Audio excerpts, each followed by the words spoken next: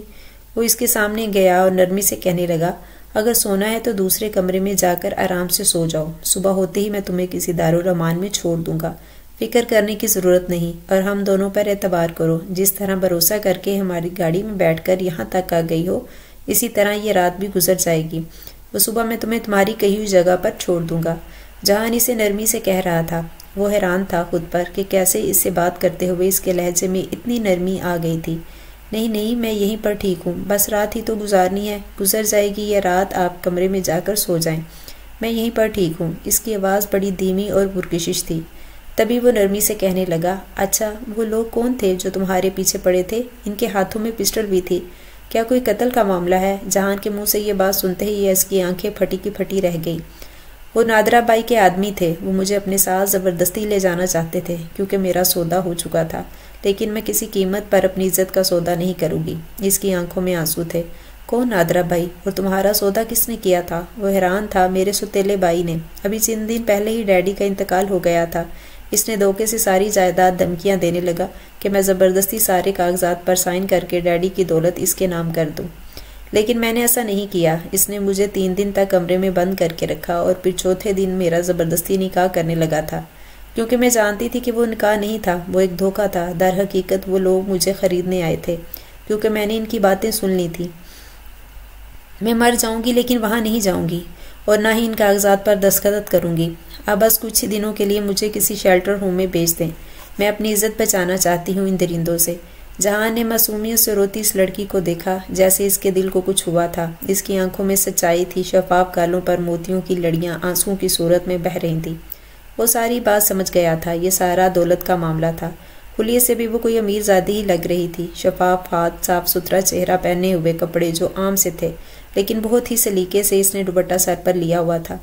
جہان کے دل میں اچانک ایک عجیب سی بے چینی نے سر اٹھایا۔ اس سے پہلے کہ وہ اپنے جذبات سے آشنا ہوتا، تبھی سے کہنے لگا، یہاں بے فکر ہو کر سو جاؤ، تمہیں کوئی پریشانی نہیں ہوگی۔ نہیں نہیں، میں سو نہیں سکتی، خاص طور پر جب میں پریشان ہوتی ہوں تو مجھے بالکل بھی نیند نہیں آتی۔ اور ایسے ہی بیٹھی رہی اور جہان کی آنکھیں اس نے بھی نیند کہیں دور جا کر سو گئی تھی۔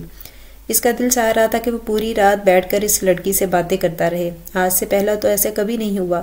اس کی زندگی میں آنے والی وہ پہلی لڑکی نہیں تھی، کیونکہ اس کا واسطہ تو لڑکیوں سے پڑتا ہی رہتا تھا، کبھی بزنس میٹنگ کے سلسلے میں تو کبھی کسی اور معاملات میں۔ آفس میں کام کرنے والی ہزاروں لڑکیاں تھیں، اور پھر سب سے بڑی بات، اس کی بزنس پارٹنر نیلم چودھری، جو اس کے ایک اشارے پر جان دینے کو قربان ہو جاتی تھی۔ اس کی بے باک اداؤں کو دیکھ کر بھی جہان کی جذبات میں کوئی ہلچل نہ ہوتی تھی، بلکہ اسے ایک عجیب سی بیزاری محسوس ہوتی۔ لیکن نیلم اس سے عشق کرتی تھی، وہ اس کی نظریں التفات کے لیے بے چین رہتی تھی، لیکن جہاں اسے گاس نہ ڈالتا تھا۔ اور پھر آج اس اجنبی لڑکی کو دیکھ کر اس کا دل کیوں اتنا بے قرار ہو رہا تھا؟ دل چاہ رہا تھا کہ وہ اس لڑکی کے ماضی کے بارے میں سنتا رہے۔ پھر مزید گفتگو کرنے کے لیے وہ کہنے لگا، تو تمہارے ڈیڈی کا انتقال کیسے ہوا؟ اور تمہاری سگی ماں، کیا وہ زندہ نہیں ہے؟ نہیں، ماما تو میرے بچپن میں ہی فوت ہو گئی تھیں۔ لیکن پھر دوسری شادی ڈیڈی نے ایک ایسی عورت سے کی جس سے پہلے ہی 2 بچے تھے، وہ میرے سوتیلے بہن بھائی تھے۔ لیکن ان کی نیت بہت خراب تھی، ان کی نظریں ڈیڈی کی دولت پر تھیں، کیونکہ وہ عورت اچھی خاصی عمر کی تھی اور اس کے بچے بھی تقریباً جوان ہی تھے۔ میں اس وقت بہت چھوٹی تھی، جب میں 14 سال کی تھی، رات کو پڑھائی کر رہی تھی، تو میرا سوتیلا بھائی آدھی رات کو میرے کمرے میں آ گیا، اور اس دن نہ چیختی تو شاید وہ میری عزت پر حملہ کر دیتا۔ بمشکل میں نے اسے عزت بچانے میں کامیاب ہوئی تھی، اور اس کے بعد میں رات بھر روتی رہی۔ صبح اٹھ کر میں نے ڈیڈی کو سب کچھ بتا دیا تھا۔ انہوں نے اسی وقت حسن کو گھر سے نکال دیا تھا اور مجھے ہاسٹل بھیج دیا، کیونکہ میں وہاں زیادہ محفوظ تھی، کیونکہ میری سوتیلی ماں نے دھمکی دی تھی کہ اگر ان کے بیٹے کو واپس نہ بلایا تو وہ ڈیڈی سے طلاق لے لیں گی، وہ ان کے بزنس پارٹنر سے شادی کر لیں گی، جو ڈیڈی کسی صورت نہیں چاہتے تھے، کیونکہ وہ بزنس پارٹنر ان کا پرانا دشمن تھا۔ ڈیڈی اس کے جال میں پھنستے چلے گئے۔ اگر وہ اس عورت کو طلاق دے دیتے تو کئی راز بھی اس کے ساتھ چلے جانے تھے۔ یوں وہ مجبوری میں اسے برداشت کرتے چلے گئے۔ جب تک میں ہاسٹل میں رہ رہی تھی، پریشانیوں نے ڈیڈی کو ایسے جھگڑا کہ وہ دل کے مریض بنتے چلے گئے، اور مجھے پتہ بھی نہ چلا کہ ایک دن وہ اچانک یوں مجھے چھوڑ کر چلے جائیں گے۔ وہ سسکیاں بھر رہی تھی۔ جہان اس ساری باتیں بڑے غور سے سن رہا تھا۔ ڈیڈی کے جاتے ہی ان کی نیت بدل گئی تھی۔ آپ یقین نہیں کریں گے، لیکن میرا سوتیلا بھائی زبردستی مجھ سے نکاح کرنا چاہتا تھا۔ اور جب میں نے اس بات سے انکار کیا تو انہوں نے میرا سودا طے کر دیا۔ وہ نادرہ بائی کے کوٹھے پر مجھے فروخت کرنا چاہتے تھے۔ اس کے لوگ زبردستی مجھے اپنے ساتھ لے جا کر جانا چاہتے تھے، تبھی تو میں وہاں سے بھاگی، ورنہ کوئی لڑکی اپنے گھر سے کیوں بھاگتی ہے؟ جب اپنے ہی گھر میں عزت کے سودائی اپنی عزتوں کے سودے کرنے لگے تو کوئی لڑکی گھر میں محفوظ نہیں ہوتی۔ وہ بلک بلک کر رو رہی تھی۔ جان کو اپنا سمجھ کر اسے اپنا دل کھول کر رکھ دیا تھا۔ کوئی بھی میرا اپنا نہیں ہے جس سے میں اپنے دکھ اپنی تکلیفیں شیئر کر سکوں۔ اتنے دنوں سے اتنے دل پر بوجھ لیے پھر رہی ہوں۔ بس آپ مجھ پر احسان کر دیں، مجھے کسی شیلٹر ہوم میں بھجوا دیں، میں ساری زندگی آپ کو دعائیں دوں گی۔ اس نے جان کے سامنے ہاتھ جوڑ دیے تھے۔ آپ فکر نہ کریں، جیسا آپ کہیں گے ویسا ہی ہوگا۔ آپ کی عزت اور جان دونوں یہاں پر محفوظ ہیں، اس لیے بے فکر ہو کر یہاں سو جائیں۔ یہ کہہ کر وہ اپنے روم میں آ گیا۔ اس کا دل عجیب انداز میں دھڑک رہا تھا۔ اس لڑکی کی تکلیفیں، اس کے دکھ اسے اپنے دل پر محسوس ہو رہے تھے۔ میٹنگ تم اٹینڈ کر لو، آج میں اسے چھوڑنے جا رہا ہوں۔ جنید جو بریڈ پر جیم لگا رہا تھا جہان کی بات پر ایک دم ہی چونکا تھا۔ جہان وہ بھی اپنی اتنی اہم میٹنگ چھوڑ دے، کوئی تو خاص بات ہے۔ وہ اسے دیکھے جا رہا تھا۔ میری شکل پر کچھ لکھا ہوا ہے جو تم مجھے ایسے دیکھ رہے ہو؟ جہان نے غصے سے اسے دیکھا تھا۔ کچھ تو گڑبڑ ہے بھائی، میرے پیٹ میں ابھی سے درد ہونے لگا ہے۔ وہ فضول ایکٹنگ کرنے لگا۔ جہان نے سر جھٹکا تھا۔ تبھی اس کی نظر دروازے پر کھڑی لڑکی پر پڑی تھی۔ وہ اپنا دوپٹہ لپیٹے جیسے تیار کھڑی تھی۔ پھر جنید تیار ہو کر میٹنگ اٹینڈ کرنے چلا گیا، اور جب اسے آج شیلٹر ہوم لے کر جا رہا تھا جس کے بارے میں اسے کچھ بھی معلوم نہیں تھا، لیکن وہ کسی نہ کسی سے پوچھ لیتا۔ بہرحال اس لڑکی کو محفوظ ہاتھوں میں چھوڑنا لازمی تھا۔ تب تک وہ شیطان درندے جیسے انسان اپنی عزت بچا کر بھٹکتی پھرے گی۔ وہ اب گاڑی میں بیٹھ چکی تھی، اس کے ساتھ فرنٹ والی سیٹ پر۔ دھیرے دھیرے وہ گاڑی سڑکوں پر دوڑانے لگا، لیکن جہان کا دل چاہ رہا تھا کہ وہ ہمیشہ ایسے ہی اس کے ساتھ بیٹھی رہے۔ وہ بار بار اسے دیکھتا اور نظریں پھیر لیتا۔ لڑکی بالکل خاموش سی بیٹھی تھی۔ تھوڑی دیر بعد وہ گاڑی سے نیچے اتر کر اسے کہنے لگا، آپ یہیں پر بیٹھے رہیں، میں 1 منٹ میں آتا ہوں۔ جو کسی خاص بندے کے پاس گیا تھا جو اس شہر میں اس کا جاننے والا تھا اور اسے ہی شیلٹر ہوم کے بارے میں چھان بین کر رہا تھا۔ جی صاحب جی، یہاں سے 5 منٹ دور ہے وہ شیلٹر ہوم۔ وہاں کافی خواتین پناہ لیے ہوئے ہیں، لیکن کچھ مہینے پہلے تو اس کی شہرت اچھی تھی، لیکن اب اس کے بارے میں یہ اطلاع ہے کہ وہاں پر کچھ غلط کام بھی ہونے لگے ہیں، لیکن حقیقی معلومات کسی کے پاس نہیں۔ میرے علم میں تو یہ وہی شیلٹر ہوم ہے۔ جہاں شاہ اس کا شکریہ ادا کیا تھا، پھر مکمل معلومات لے کر وہیں واپس گاڑی میں آ بیٹھا۔ اب گاڑی اس سمت دوڑ رہی تھی، تبھی وہ نرمی سے کہنے لگا، آپ نے اپنا نام تو بتایا ہی نہیں مجھے۔ بتا دینا، میں اپنا فون نمبر بھی آپ کو دے دیتا ہوں تاکہ کوئی بھی پریشانی ہو تو آپ مجھے فون کر کے بتا سکیں۔ مجھے اپنا ہمدرد خیرخواہ جو بھی کچھ سمجھے۔ اتنے نرم لہجے پر وہ دکھ سے مسکرائی تھی۔ چلے، میرے اپنے نہ صحیح کوئی غیر تو ہوگا جس سے میں اپنا دکھ درد شیئر کر سکوں۔ اس کی آنکھیں نم تھیں، ایک دکھ بھری مسکان اس کے چہرے پر تھی۔ پھر وہ کہنے لگی، میرا نام رامین ہے، رامین فاطمہ۔ ہاں، بہت اچھے انسان ہیں آپ کے والدین، اور آپ کی بہت اچھی تربیت کی ہے۔ میری دعا ہے کہ آپ ہمیشہ خوش رہیں۔ وہ دکھ تکلیف میں مبتلا لڑکی سے دعا ہی دے رہی تھی، جہاں کے دل میں اچانک کوئی ٹیس سی اٹھی تھی۔ ابھی وہ ہمیشہ کے لیے اس سے جدا ہونے والی ہے، وہ شاید کبھی بھی اسے نہ دیکھ سکے۔ تھوڑی ہی دیر بعد شیلٹر ہوم آ گیا تھا۔ پھر وہ انچارج سے ملاقات کرنے لگا۔ وہ ایک خواتین ہی تھی جو بڑی میٹھی نظروں سے رامین کی طرف دیکھ رہی تھی۔ رامین سر جھکائے کالے کپڑوں میں لپٹی مسلسل نیچے دیکھی جا رہی تھی۔ پھر وہ انچارج لگاوٹ بھرے لہجے میں کہنے لگی، آپ فکر ہی نہ کریں، یہاں پر بہت سی لڑکیاں ہیں، یہ یہاں پر مصروف بھی رہیں گی اور محفوظ بھی، اس لیے آپ کو فکر مند ہونے کی ضرورت نہیں۔ جاؤ بیٹا، آپ اندر چلی جاؤ، اور دائیں طرف جو کمرہ ہے وہاں پر اور بھی لڑکیاں ہیں آپ جیسی بے سہارا۔ ایسے لگ رہا تھا انچارج بس جہان کو یہاں سے بھیجنا چاہتی ہے، اسی لیے جلدی سے اسے لڑکیوں کے کمرے میں بھیج دیا تھا۔ وہ دھیرے دھیرے قدم اٹھاتی لمحہ با لمحہ جہان سے دور ہونے لگی۔ اس کا دل جیسے مٹھی میں آ گیا تھا۔ وہ بھاری قدموں سے پلٹا اور شیلٹر ہوم سے باہر آ گیا۔ بے وجہ ہی اس کا دل بھاری ہو رہا تھا، ایسے لگ رہا تھا دل پر کوئی بہت بڑا وزن رکھا ہوا ہے۔ پتہ نہیں صاحب جی، سنا ہے کتنے عرصے سے وہاں پر کچھ غلط کام ہونے لگے ہیں۔ کئی لڑکیوں کو مجبور کیا جاتا ہے کہ وہ امیر مردوں کے ساتھ رات گزاریں، اور یہ بھی مشہور ہے کہ وہاں لڑکیوں کو تنگ کیا جاتا ہے، زبردستی انہیں بلیک میل کیا جاتا ہے۔ شیلٹر روم کا ایڈریس بتانے والے کی آوازیں اس کے کانوں میں گونج رہی تھی۔ نہیں، اگر وہ کسی غلط کام میں پھنس گئی یا اس معصوم کے ساتھ کچھ ایسا ویسا ہو گیا تو شاید وہ مر ہی جائے، اور اس کے اپنوں نے اس کے ساتھ بڑا ظلم کیا ہے۔ وہ تیزی سے گاڑی واپس موڑ رہا تھا۔ گہرے گہرے سانس لیتا وہ اب تیزی سے گاڑی چلا رہا تھا۔ ایسے لگ رہا تھا اسے جلد سے جلد رامین چاہیے، ورنہ اس کا دم گھٹ جائے گا۔ اچانک ہی اس کے دل میں جو محبت جاگی تھی وہ خود اس کے لیے انجان تھا۔